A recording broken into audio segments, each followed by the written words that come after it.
Hello and welcome to Agents of Nonprofit. My name is Alexander Lapa, and I'm here to speak with everyday superheroes helping nonprofits. Joining me today is Morgan Gross to talk about international development. Morgan, welcome to the show. Thanks so much for having me, Alex. So I'm curious if you could please share your superhero origin story. That is to say, how did you get started working with nonprofits?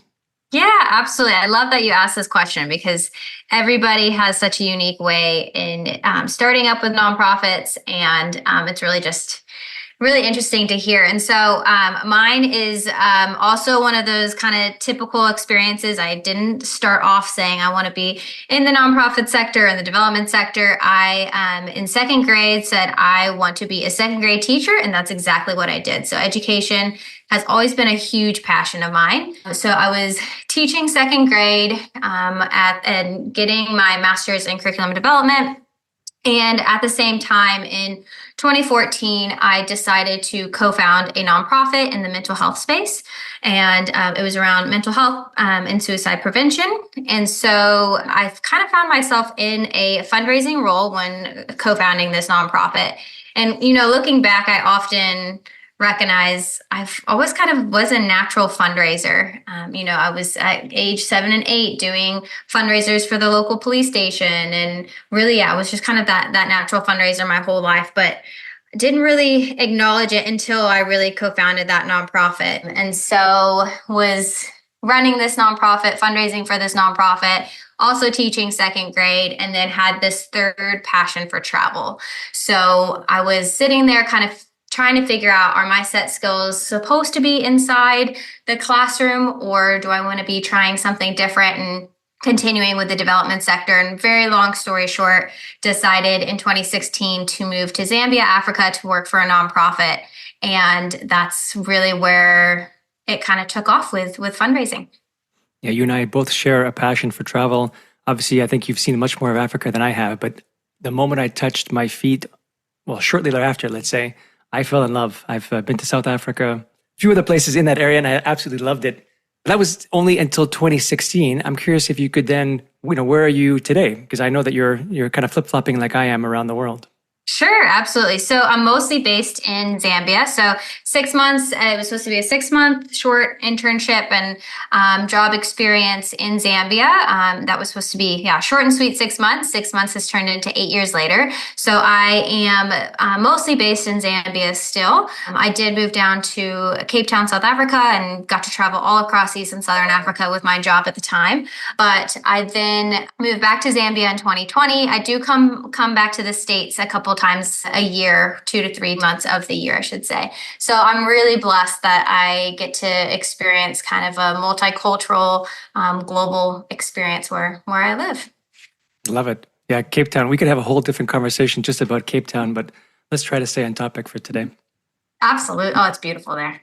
Gorgeous. Absolutely gorgeous. Okay, cool. So how would you define your position today in terms of your career and helping nonprofits, especially with international development? Yeah, absolutely. So, like I said, I moved to Zambia. I then was working for a nonprofit, and this nonprofit was really unique in that it was linked to a for-profit volunteer company. And so they had volunteers coming from all around the world. They also had locations all across East and Southern Africa. So I was traveling, like I said, all across East and Southern Africa, but I was also really had the unique opportunity to work with donors from all around the world. So I was learning, listening, understanding about all these different cultures, really diving into the governance side of things. And so what's different between the US to Canada, to the UK, to Australia, really all around the world. And was designing a lot of online campaigns. And I'm sure we'll get into this a little bit, when you're an international nonprofit and you have donors from all around the world, obviously online fundraising is going to be a key fundraising activity for your nonprofit. And so I was developing online fundraising campaigns, and they ended up winning several international awards for this nonprofit. So after those awards, people, started reaching out to me, nonprofits started reaching out to me. What are you doing? What are you doing differently?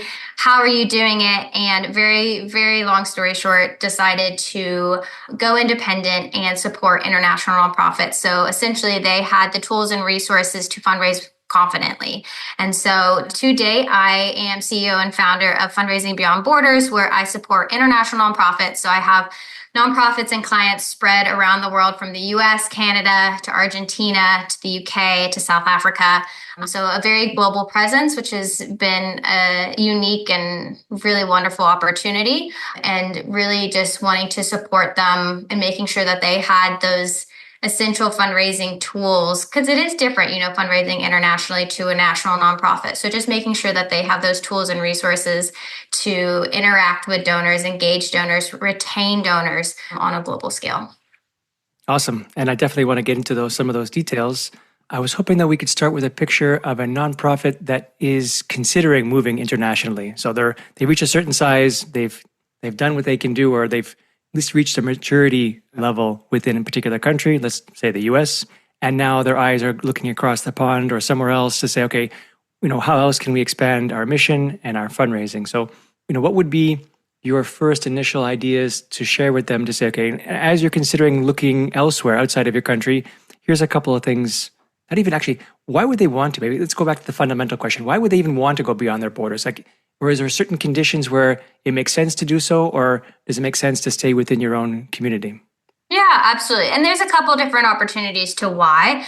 So sometimes, oftentimes I see nonprofits, they have other partners or other relationships abroad and they want to expand that. So, sometimes there's American or Canadian nonprofits within, their own country, and they're wanting to just spread their mission abroad, spread their work abroad, but they're wanting to also partner with other community groups or nonprofits. So I would say, that in that sense, the first step is to really understand the why are you expanding to that other country, but also understanding that impact might look and feel differently, right? So really taking into consideration the cultural impact. So if you are going abroad and you're going to be working with other communities and other countries, it's figuring out how you can partner with, a local nonprofit, community groups, community leaders, stakeholders, maybe even board members, to making sure that is really community centric and it's led by local communities, and also working kind of with local offices or representatives to establish that local presence. Do your research, making sure that you're really understanding and understanding what that community need is, and making sure it's coming from the community and not just what you think is the right thing from abroad.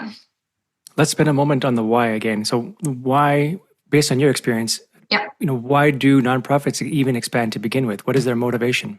Yeah, and like I was saying, it's sometimes because they have board members or other people abroad coming to them saying, I love the work that you're doing. So I'll kind of use this as an example. So I work with a couple different nonprofits that do education and then also do clean water.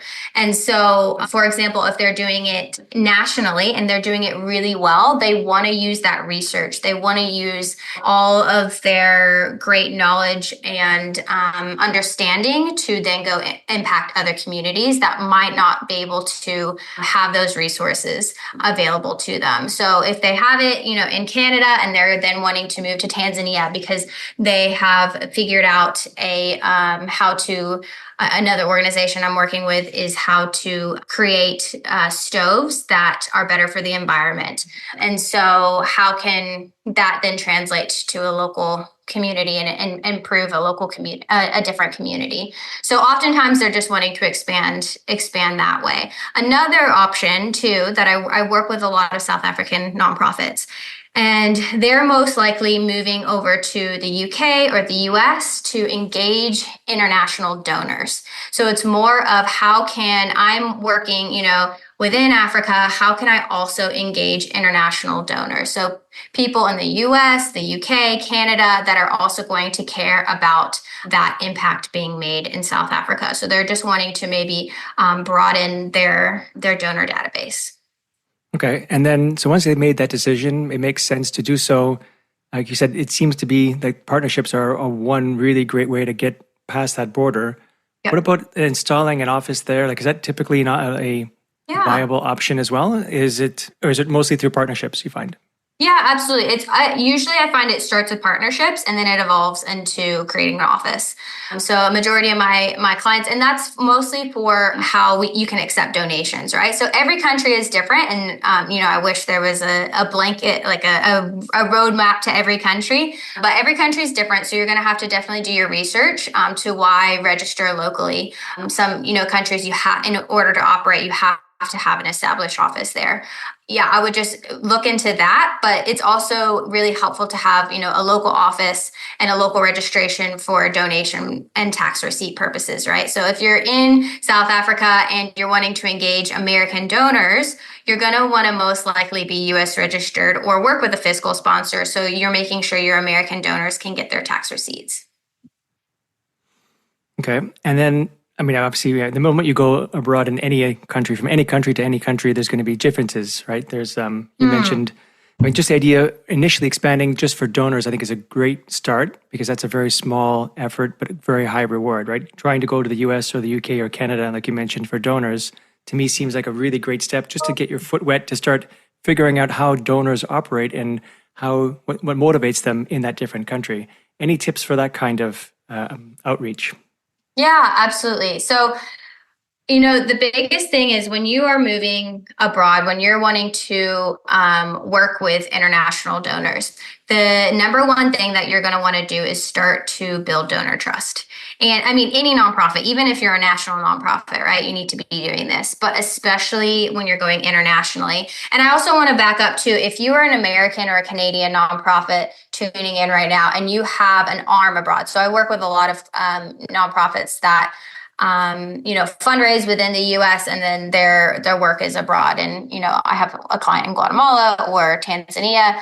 A lot of your donors that are international oftentimes aren't going to fully understand what the beneficiary is going through. It's going to be, you're going to have to work even harder to show a donor, what it is that you're actually doing. What is your mission? What is that impact? And then also being extremely transparent to where that money is going. So there's a stat, I think it's between 56% of Americans don't even trust American nonprofits, right? It's going to be even harder to build that trust when money is going abroad. So building donor trust is key. And how do you do that? You're going to want to show behind the scenes content. You're going to want to showcase stories. You're going to want to share your stats, making sure you have really good monitoring and evaluation. You're going to also want to show that, there's that within the organization, it's culturally led and community led. So making sure that you're also taking into consideration, if you have international donors, that you're going to need to kind of steward them and segment them a little bit differently. So if you're working with an American, that you're going to might be stewarding them a little bit differently from a South African or Australian. So that's a lot, and I can kind of dive into that a little bit more. But I would say, the first thing that you're going to really want to consider is keeping like cultural norms intact, and then building that donor trust. Yeah, I can imagine that's actually a really big step. And it's the most difficult one, I think, is the cultural norms. Understanding, I mean, Canada, US, and UK, I think, are relatively similar. But the minute you start going to an African country or vice versa from an African country to any of these three, I think the norms start changing. So if there's any, I know you said there's no roadmap, and that would be really cool if you could have like a roadmap saying, per country, here's what you need to consider. But sure, I guess you've through experience have had to kind of build that blueprint a little bit, right? Like, sure. what kind of, if you could share just a couple of tips, just maybe just to give some examples about different Sure. kinds of scenarios for different kinds of countries. Yeah, absolutely. So, in South Africa specifically, corporate sponsorship. So working with corporates in South Africa have to give back. So businesses have to give back a certain percentage. So grants and trust foundations, that's huge within South Africa. So understanding that. Where the UK still, donors still love peer-to-peer fundraising, and it's not just online fundraising, but it's in-person events. So how can you kind of maybe combine that, especially if you have an international audience, to maybe online peer-to-peer, but the UK audience still loves peer-to-peer fundraising, where the US is definitely leading in the online digital marketing scene. The UK is still very strong too, but I would say the US is doing great there. So it's good to recognize all those little intricacies about each country or each, I guess, segment of the world.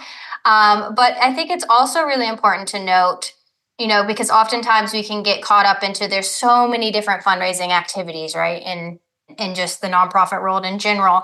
And so where can you invest in as an international nonprofit today to actually really move the needle and just focus on one fundraising activity? And I would definitely focus on building your online presence and your online digital marketing. So how can you create really compelling digital online campaigns where you can get donors from all around the world engaged?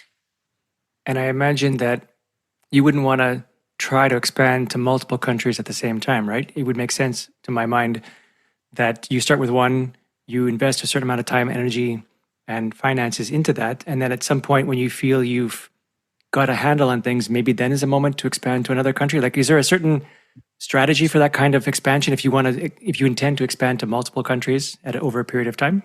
Yeah, exactly what you said. Start small, right? Start small and be really good at it. And I would even look at so if you're only based in one country right now, really be great at it and really investing in, especially when it comes to fundraising, a fundraising plan that is attainable and sustainable for your organization. So making sure you feel really confident in where that original nonprofit is. If it's time for you to expand, start with one country and start small, be really good at it and continue to expand from there. But before you expand, I know this is kind of going back to the original conversation, is just really making sure you're doing your market research. And is it going to be sustainable? Is it going to be community driven? Is it actually going to be relevant to that? Is that location relevant to your audience and to your mission?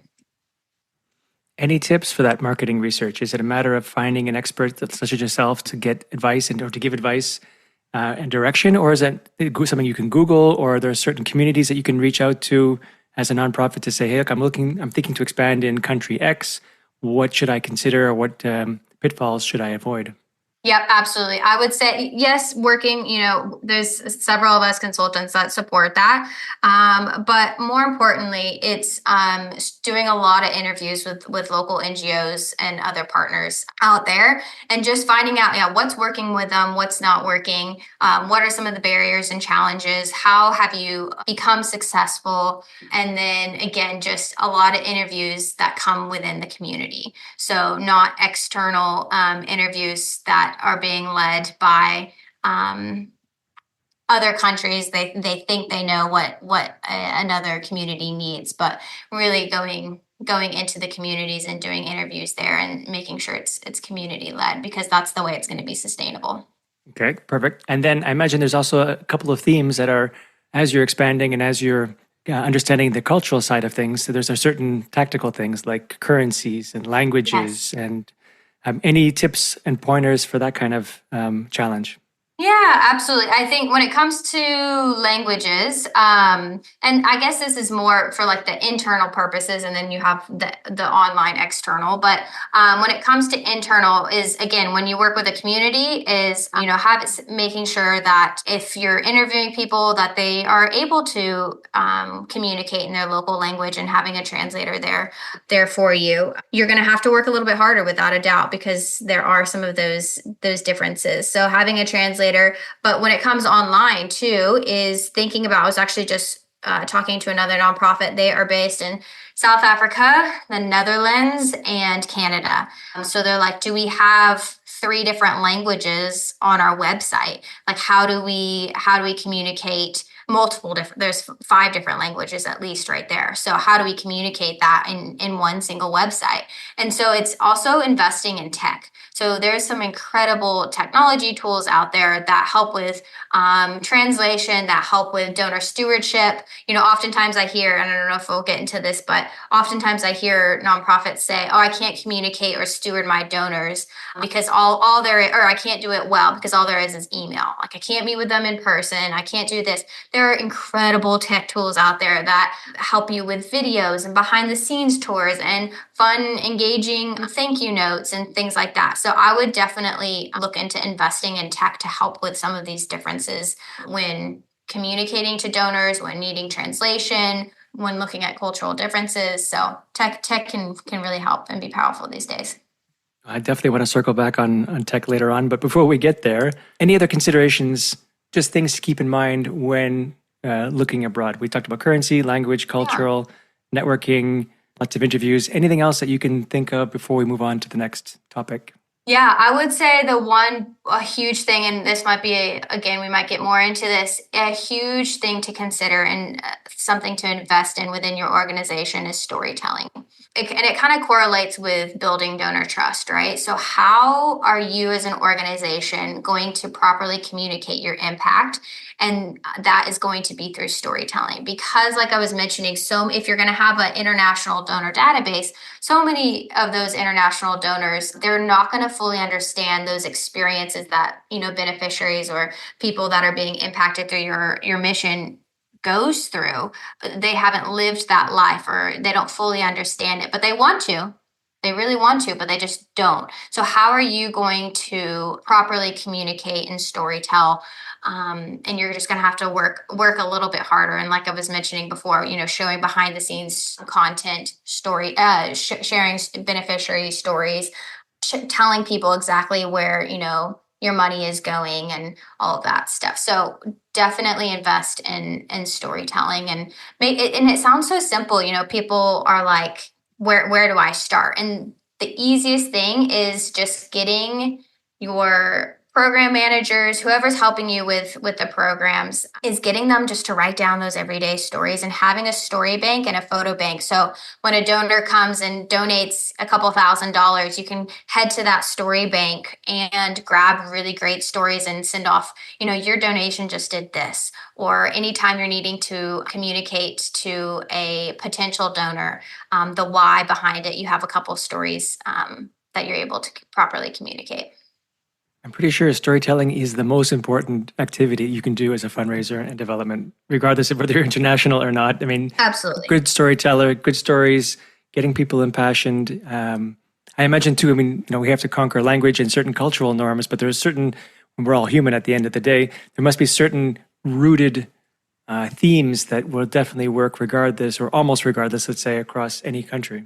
Yeah, 100%. And you just have to be, when it comes to international fundraising, you just have to be a little bit more descriptive, right? So it's just working a little bit harder and just thinking, if you mention a program name, for example, somebody's not going to know what a program name is. Explain what that program is, or explain, instead of saying, they had to walk far to get water. What does far mean? What did that look like? What did that feel like on their walk? So it's just being a little bit more descriptive and thinking about, that person reading might not fully understand what that feels, looks. It's using your senses too, right? I'm going to go back, always go back. And I think that's another story for another day, is ethical storytelling. I'm very passionate about that, especially as an international fundraiser. So definitely Google ethical storytelling, because I think it's really important to keep into consideration, but making sure that you're very descriptive with that storytelling.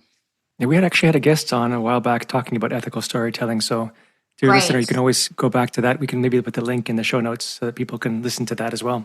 That's great. So that's more on the things to be aware of as you're expanding. I'm curious to know the opposite question, pitfalls to look out for. And I know you could just say, don't do everything, or make sure you don't do the opposite of everything you just mentioned. But I was wondering if there's anything specific that you could call out to say, look, here are going to be where your main points are going to be, and here's how you can help tackle those. Sure. I would say, a huge thing is, as you continue to expand, and we've touched on this a bit internationally. So I guess where I see the downfall is people not diversifying and their board and staff. So making sure that as you start to go abroad is making sure you have a diverse board, you have a diverse staff, and you're considering all those different cultures that you are now working with. And establishing those local offices is huge, and appointing those local representatives. Local. I would just really focus on that and making sure that their voices are heard. And we really talked about too, collaborating with local organizations a lot. So I would see that that's a big pitfall is people don't collaborate with local organizations. They just come with their own mentality, thinking that this is what a community needs. So making sure that it's local, because that's sustainable at the end of the day, right? We don't want to see another nonprofit fail. So making sure that there's local consideration. It might be a dumb analogy, but usually when you have a multinational company moving into a new country, they tend to buy the local shops. Like I had a friend of mine, for example, who ran a courier business in Poland. I was under a Polish name, only operated in Poland. And when FedEx or UPS or all these couriers came into the country, rather than setting up their own offices and hire their own couriers, they were actually looking to buy his business. So I'm pretty sure that's a similar kind of philosophy of you don't need to start from scratch. You can leverage what works already in this particular country you're heading towards.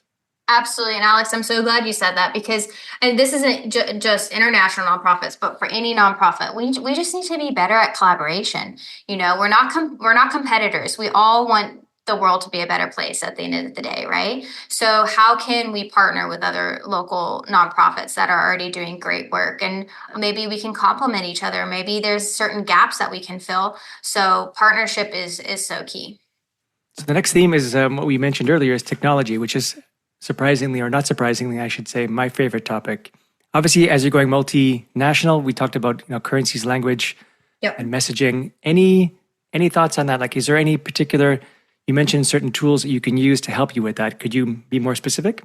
Sure, absolutely. And this is also one of my favorite topics too, because if you're international, you have to invest in your digital presence. It's the first thing I would invest in. And that can be anywhere from your website to your social media to marketing materials.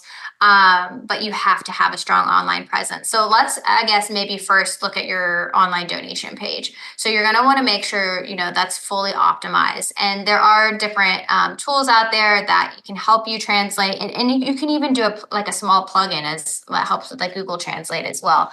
But making sure that on your online donation page you're able to accept different, you can actually reflect different currencies. So there's so many AI tools that help with that, and I'll get to some of my favorite tech tools that do it. But making sure, so if I'm a donor in America, it's going to pop up USD because I'm going to want to donate most likely in USD. If I'm in South Africa, it's going to pop up Rand. So this is the online donation, the checkout form is what I'm referring to. So making sure you have the different currencies available as well as different ways to donate. So what I'm meaning is credit card, PayPal, Apple Pay, Google Pay, Venmo for Americans, but there's crypto, stock, bank transfer. So you're going to want to look at multiple different ways that international donors are going to want to donate. And so some of my favorite tech tools that I use for international nonprofits is Fundraise Up. So Fundraise Up does an incredible job of helping international donors actually proceed with their donation.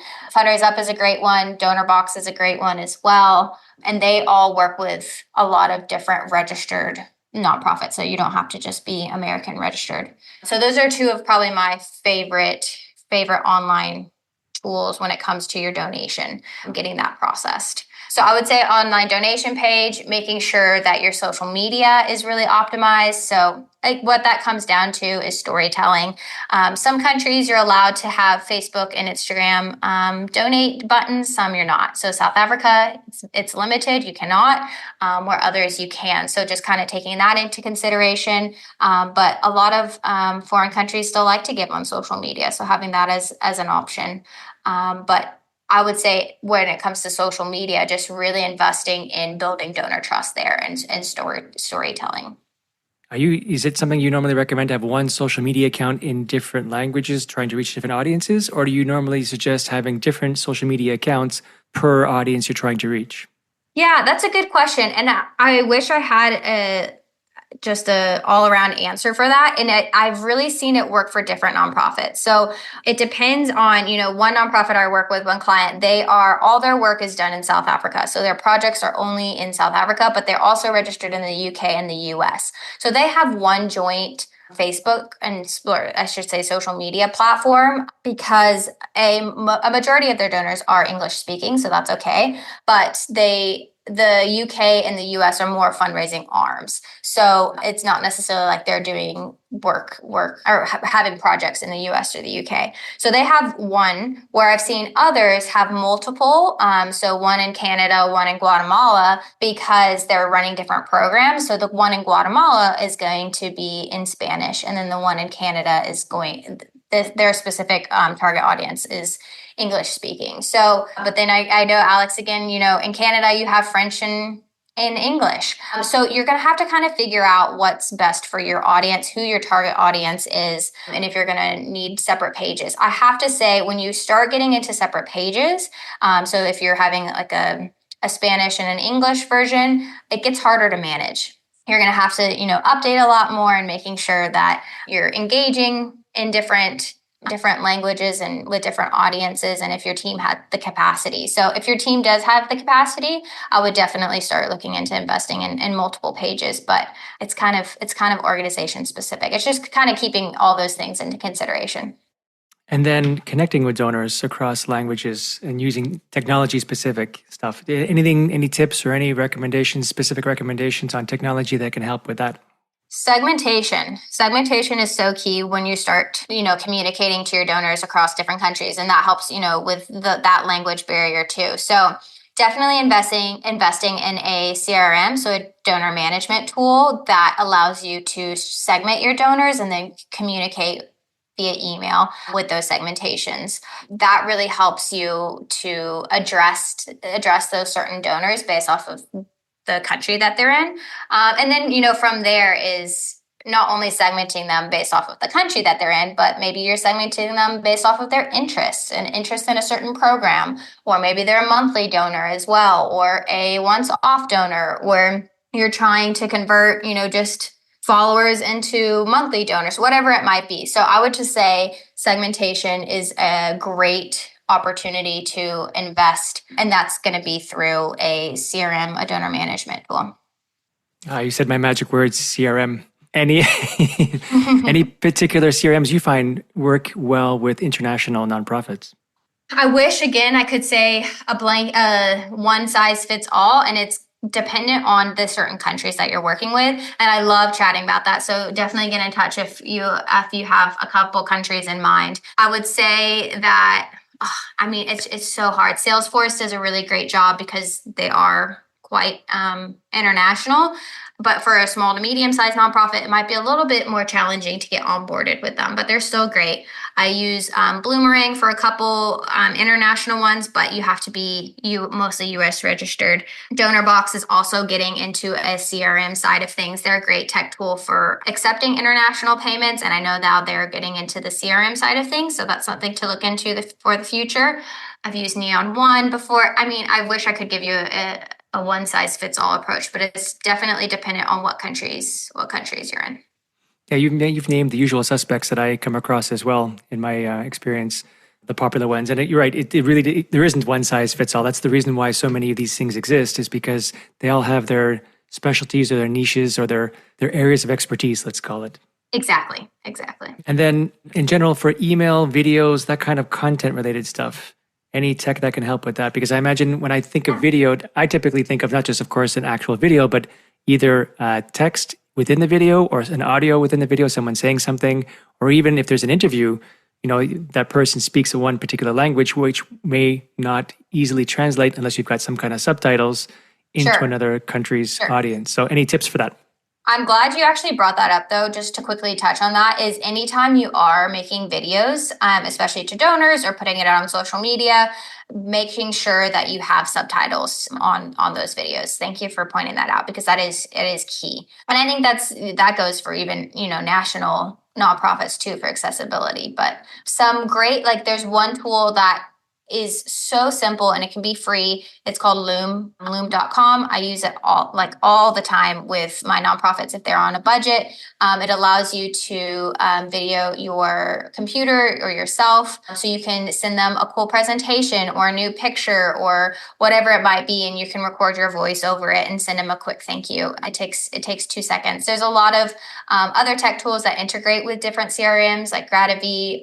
And it just allows you to basically send quick, fun videos as well. There's some another fun tool that I have seen a couple people do is they're abroad, but they have American donors and they want to get them handwritten cards. There's some really cool, if you just Google some handwritten companies that will write the thank you notes for you and then send it off to your donors as well. So there's some really cool tech out there.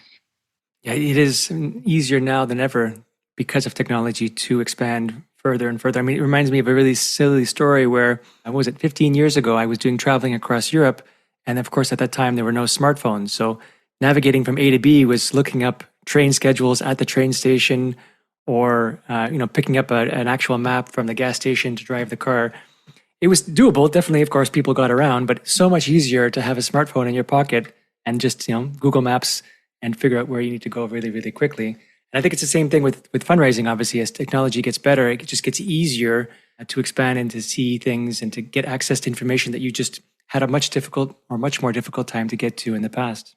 Yeah, absolutely. And I think that really hones in on, international nonprofits investing in tech. I know it's hard to, especially if you're a small to medium sized nonprofit and you're on a budget. We're in July. A lot of nonprofits are starting to look at the 2025 budget. So putting tech into your budget will really help with attaining new donors as well as donor retention. You worked so hard to get those donors through the door. Let's keep them there through that donor stewardship. So don't use you being an international nonprofit as an excuse to not steward your donors, not engage with your donors, because tech can really help not only help you communicate and engage with donors, but make you stand out as a nonprofit.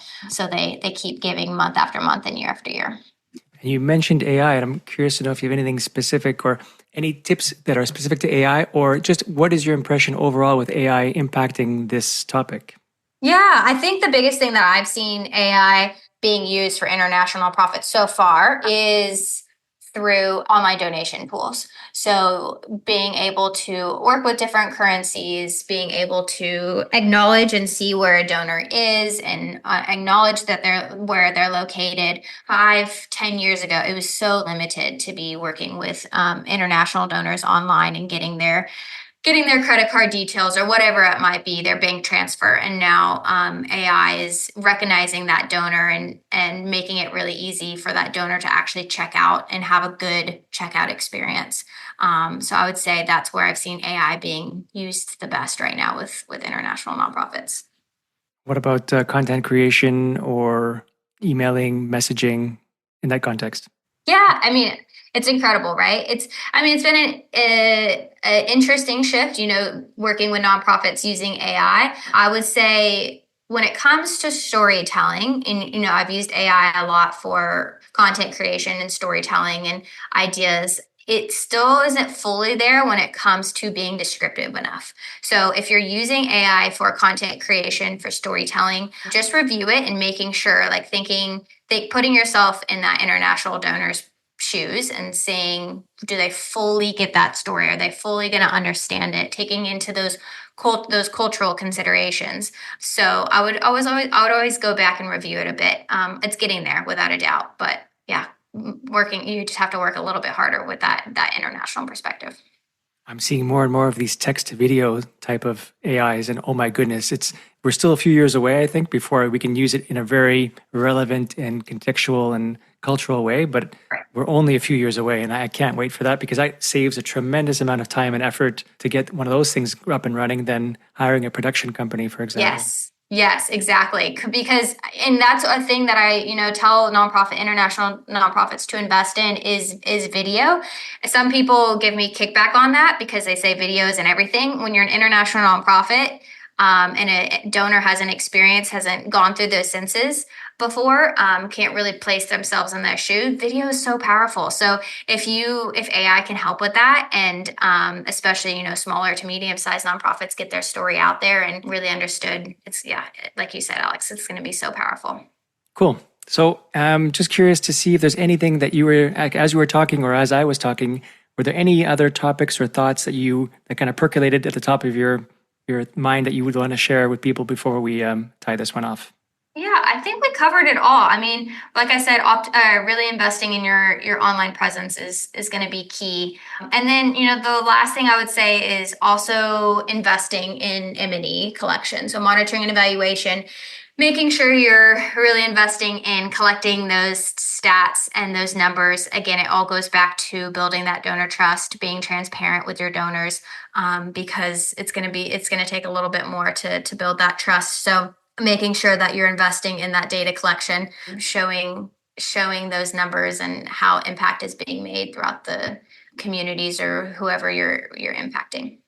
Awesome. Listen, this has been great. Lots of valuable information. I was wondering if you could share with people your contact information so they can get in touch with you if they have any questions. Yeah, absolutely. So you can find me online. Website's fundraisingbeyondborders.com. All my handles are at Fundraising Beyond Borders. I'm very active on Instagram as well as LinkedIn. So send me a DM with any questions. I love connecting. And again, I think it's just that going back to just meeting people from all around the world. It's such a cool space that we get to live in, and being in a digital world too, that I'm able to connect with people from so many different cultures, no matter where they live. So definitely reach out. Tech is awesome. Morgan, thank you so much for joining me today, and thank you so much for doing what you do. Absolutely. Thanks for having me. All right, that's it for today. I'm Alexander Lapa, and I hope you join me again in the next Agents of Nonprofit.